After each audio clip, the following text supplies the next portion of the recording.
My op-ed today at HartmannReport.com is, I can't say these words out loud, right? But I actually published the word. Louise and I discussed, should we put an asterisk in the U, and just decided, hey, this is what Trump's lawyer was saying to people. So the headline is, "What I'm going to do to you is going to be effing disgusting," and it's a quote. This is from there was a fellow. This was, I don't know, about 10 years ago, maybe a little farther back. It must have been farther back than that. A journalist by the name of Tim Mack, who was then in his 20s, he was working for the Daily Beast. He was writing an article about how Trump's first wife, Ivana, said that he raped her because he was angry because he's bald. And they were trying, and she hooked him up with a doctor who was going to give him plugs, right, to deal with his baldness. And you'll recall when Louise and I were living in Washington, D.C., we were living on this boat at in D.C., and I was doing my program from there. And we were invited to the correspondence dinner, the one where Barack Obama just made fun of Donald Trump, the one where we all kind of assumed that was when he decided he was seriously going to run for president and get revenge. But anyhow, there was a reception. The Washington Post held a reception in one of the rooms downstairs there in the Hilton, as I recall.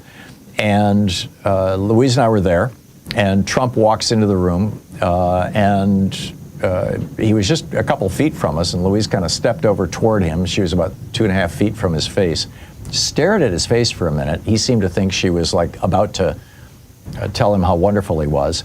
And instead she turns to me and she says, "Bad plugs." Apparently you can see it when you're up close. I didn't, step up close enough to take a look. But anyhow, he was very upset about this. And so Ivana, in her biography, said that he raped her as punishment. So anyhow, this guy, Tim Mack, was writing an article about this. And Cohen called him up and left him a voicemail. And I would play the voicemail, but it's so obscene, I've got to bleep it so much, so I'll just read it. He says, "So I'm warning you, tread very effing lightly, because what I'm going to do to you is going to be effing disgusting. You understand me? Don't think you can hide behind your pen, because it's not going to happen. I'm more than happy to discuss it with your attorney, with your legal counsel, because effer, you're going to need it. And it's going to be my absolute pleasure to serve you with a $500 million lawsuit like I did to Univision. I will make sure that you and I meet one day while we're in the courthouse, and I will take you for every penny you still don't have. And I will come after your Daily Beast and everybody else you possibly know. So I'm warning you, tread very effing lightly, because what I'm going to do to you is going to be effing disgusting. You understand me?" So, I mean, Roy Cohn used to do this for Donald Trump and for the mafia families. He worked for all 5 of the mafia families in New York. But Roy Cohn died, and he was replaced by Michael Cohen. Throw in an E, and there you go.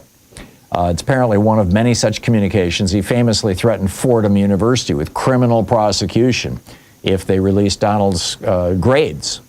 This is at the same time, by the way, that Donald was complaining that we hadn't seen the transcripts of Barack Obama's grades. We still have, since have. So anyway, this is, these mob-style threats, this is the way that Donald does business. Basically, his major modus operandi is to make threats. It's pretty much all he knows how to do. He doesn't know how to work collaboratively with people. He doesn't know how to, have a partnership where he respects the other person and they work together and they make things happen over a long period. He just doesn't know how to do that. There's him and he's got subordinates, and as long as they are groveling and subordinating to him, in the case of his bookkeeper, willing to go to jail for him, then the relationship works. And but if they want any kind of equality with him, they're toast. And we're seeing this right now, with his cabinet and everything else. And he's also pretty brutal. I mean, look at what he did to Volodymyr Zelensky, in the White House. Humiliated him in front of the entire world. Trump gets pleasure out of this, calling reporters piggy and stupid and low intellect, and telling the police chiefs, don't be so nice to people. You don't have to protect their head when you put them in the car, that kind of stuff. And now he's going off on his followers. In fact, he's calling Tucker Carlson and Megyn Kelly low IQ. And I mean, he had this like 400 plus words screed, right? And then yesterday, he published a snuff video.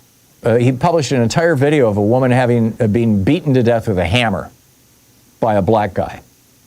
I mean, this is, Breitbart used to have, every day, Breitbart, back in the day when Breitbart was still alive, every day on their newsletter or on their newspaper or whatever you call that thing, they would have their basically black crime of the day. And there was always a black criminal doing something to a white person.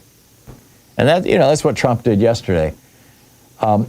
Here's the deal. And he posted it on his Nazi-infested social media site. Here's the deal.